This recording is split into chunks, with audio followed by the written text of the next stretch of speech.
Welcome to AUK.today. آج میں جیتے ہیں US کے 47 پریزیڈنٹ ڈونلڈ ٹرمپ نے USAID اور USAID کو اسکریپ کر دیا.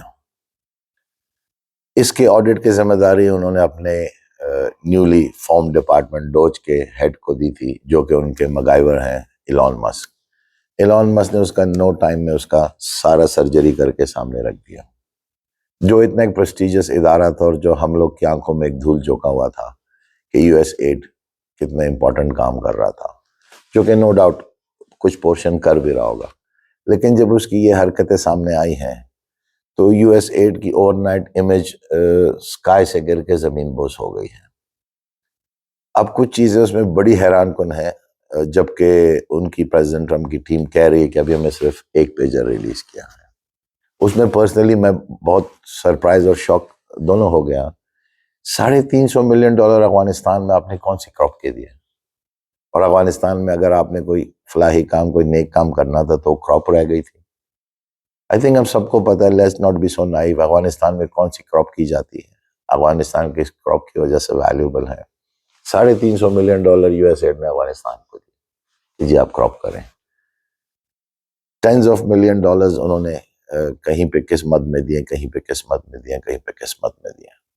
اور اس کا US میں جہاں پبلک بہت خوش ہے، وہاں ڈیموکریٹس اور باقیوں سے اس کا بہت زیادہ ریاکشن آ رہا ہے، کیونکہ obviously بھائی ایک ٹیم ہے، انوالو ہے، ایک دوسرے کو کور کرنا ہے، اور اب وہ جوڈیشری کے پیچھے چھپ گئے.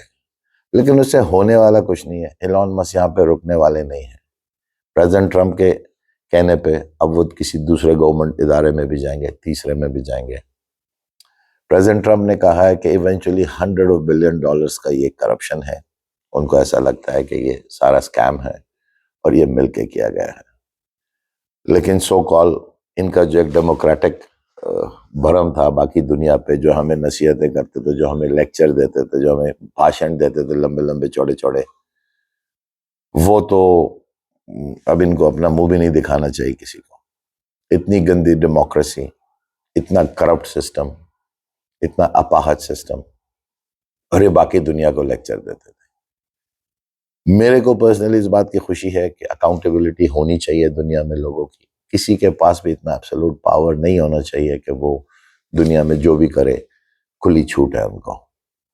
ایٹ دا سیم ٹائم اگر یہ انویسٹیگیشن آگے بڑھی، جو کہ وہ کہہ رہے بڑھے گی، دنیا کے بہت سارے دیشوں کے بہت سارے لوگ اس سے لنک ہونے والے ہیں، بہت سارے آرگنائزیشنز اس سے لنک ہونے والی ہیں، بہت سارے پولیٹیکل فگرز اس سے لنک ہونے والے ہیں. کیونکہ انہوں نے ساری دنیا میں جو فنڈنگ کی ہے، one of the source USAID کے تھرو کی ہے، کہیں NGOs کے تھرو کی ہے، کہیں پولیٹیشنز کو دی ہے، کہیں پہ کس کو دی ہے، کہیں پہ NGOs کے ذریعے پھر آگے کسی اور کو دی ہے. بہت ساری کنٹریز میں انہوں نے بہت سارے لوگوں کی فیملیز کو، ان کی اسپاؤسز کو، ان کے بچوں کو ٹاپ پوزیشنز پہ اپوائنٹ کیا ہوا تھا. ان کو بڑی پریسٹیجس جابز دی ہوئی تھی، ان کو بڑی ہائی سیلریز دی ہوئی تھی. تو اب اگر آپ 2 and 2 4 کریں تو اٹ میک سینس ایسا کیوں ہو رہا تھا. ہر بندے کی خواہش تھی USAID میں کام کرنے کی، ان کے ساتھ پروجیکٹس کرنے کی. اوور نائٹ ہر بندہ اس سے اپنے آپ کو ڈس ایسوسیٹ کر رہا ہے. اور ڈیموکریٹس پہ تو ایسی بجلی گر گئی ہے کہ ان کو خود نہیں سمجھ آ رہا ان کے ساتھ کیا ہو گیا ہے. اور پریزیڈنٹ ٹرمپ اگین، جیسے میں نے کہا، وہ یہاں پہ رکنے والے ہیں نہیں. انہوں نے تو 2-4 اور ڈپارٹمنٹ آئیڈینٹیفائی کر دیے کہ وہ ان کا بھی آڈٹ کریں گے، ان کو بھی چیک کریں گے. وہ CIA کا بھی کرنے والے ہیں، وہ پینٹاگون کا بھی کرنے والے ہیں، وہ ہر طرف کو جانے والے ہیں. اور اس کے ساتھ ساتھ گلوبلی جو ایک پنڈورا باکس کھلے گا، میرے اوپینین میں وہ اس سے پہلے کبھی نہیں کھلا تھا. اور ایسے ہی انٹرسٹنگ خبروں کے لیے ہم جڑے رہیں گے پریزیڈنٹ ٹرمپ سے، اور آپ جڑے رہیے گا ہم سے، تاکہ ہم آپ کو ایسی نیوز پہنچاتے رہیں اور آپ کا اوپینین امپورٹنٹ ہے. So till the next news, till the next video, take care.